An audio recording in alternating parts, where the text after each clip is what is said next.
What's going on, guys? It's John Tessier here, and we're talking about the SAG-AFTRA strike that was announced today. For those of you who don't know, the Writers Guild has recently gone on strike for a number of reasons. They don't believe they're getting paid residuals enough based on streaming services. They're worried about AI taking their job, and they're just not getting paid enough in general. So the SAG-AFTRA is following suit. They don't believe they're getting a fair shake of this either. And to be honest, I can't really blame them. I mean, look at this. The Squid Game creator says he gets no residuals or IP ownership despite the series earning $900 million for Netflix. So I believe there were some stories that were going out about how the creator of Squid Game went through all this crap to make the series, and I believe he was hospitalized at some point, and even the actors were saying, they really went all out to make this show, and to hear that it made $900 million for Netflix, but they don't get residuals or IP ownership from that is just ridiculous. I can't believe something like that would even happen. Squid Game was so huge. It was one of the biggest shows of recent memory that everyone watched, and to not give some of the $900 million that it made to the Squid Game creator it's just wrong. I mean, I'm sure he did get paid. I'm not saying he wasn't paid, but to not get residuals from one of the biggest Netflix shows is crazy. Which brings me to my next point, which is this article that kind of came out yesterday, which says Hollywood Studios' WGA strike endgame is to let writers go broke before resuming talks in the fall. Now, that is a terrible thing to say, even if it's true. We all know that Hollywood execs care more about their yachts and their homes and whatnot more than they do their employees. But to actually say it to the press is crazy, in my opinion. And I do believe someone rescinded this statement. Someone representing the AMPTP, or whatever they're called, rescinded this statement, said that's not true. They're not waiting for them to go broke. But it more sounds like someone said the wrong thing to the wrong person, and something got leaked, and people are mad. But yeah, this is bad right here. So over on Alan Sepinwall's Twitter, he's a great TV critic, knows a lot about the industry.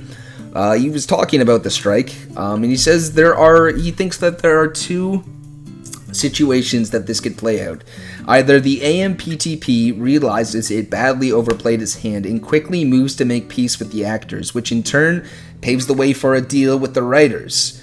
Or the AMPTP is really dug in on things SAG and WGA can't accept, and we're in for the long haul. So it's either going to end very quickly because of the SAG-AFTRA strike, or these Hollywood execs, the AMPTP, is going to stay stubborn about this, and they're not going to change for a long time. And I believe when the writers' strike was first announced, they set the parameters for what the Writers Guild wanted and what Hollywood executives were willing to give them. And it's so massively apart. I forget what the numbers are, but it's massively apart. We are not going to. They do not want to negotiate any of this stuff anytime soon. And it was really interesting what Sepinwall was saying here, because he was replying to this article about the Orange is the New Black cast. He says Orange is the New Black signaled the rot inside the streaming economy.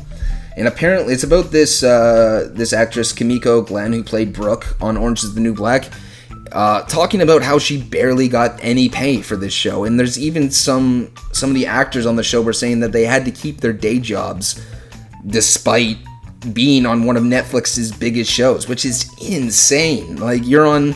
How much did Orange is the New Black make for Netflix? How many people watch that show and you still have to keep your day job on top of that?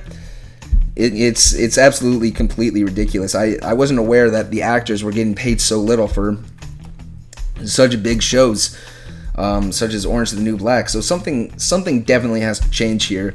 But it's just unfortunate because the studios are not willing to give these people what they need. And I guess there's some criticism against Fran Drescher, who is the SAG president, for she's being criticized for she took a trip to Italy with Kim Kardashian, and a lot of people are saying that it just feels not like she should be. They're in the middle of some of the biggest negotiations that this industry has seen in 60 years, and it's seen that maybe she's not taking it as seriously because she's going to Italy and having all these fashion trips. I do think that's a little much to criticize her for that, just because I do think you can go on fashion trips and you can have fun in the middle of negotiations when things are tough. I don't think just because she's having fun with Kim Kardashian means that she's not taking her job seriously. I'm sure she is. But it's just a very stressful job, and people need to unwind, and as long as she's getting her work done, as long as she's being responsible, I think this is way over criticism to just say that she can't go on a fashion trip. That's stupid. But talking about stupid, Bob Iger, Disney CEO Bob Iger, says writers and actors are not being realistic with strikes. It's very disturbing to me. So this is what I'm talking about, is that the Hollywood executives are not anywhere close to wanting to pay what the Writers Guild wants.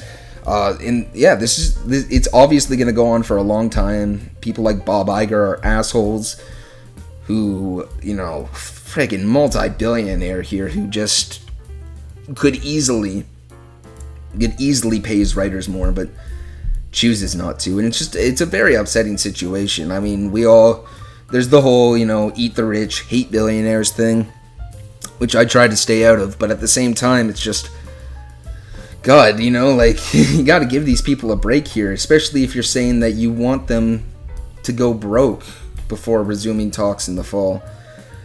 That's gonna suck, honestly. And I love TV, and I personally have a huge backlog of things that I want to watch, and this will give me time, to catch up on my backlog while no new shows are being made. And there's something that is nice about that, but at the same time, there's a bunch of people who are out of work right now, and that's not cool.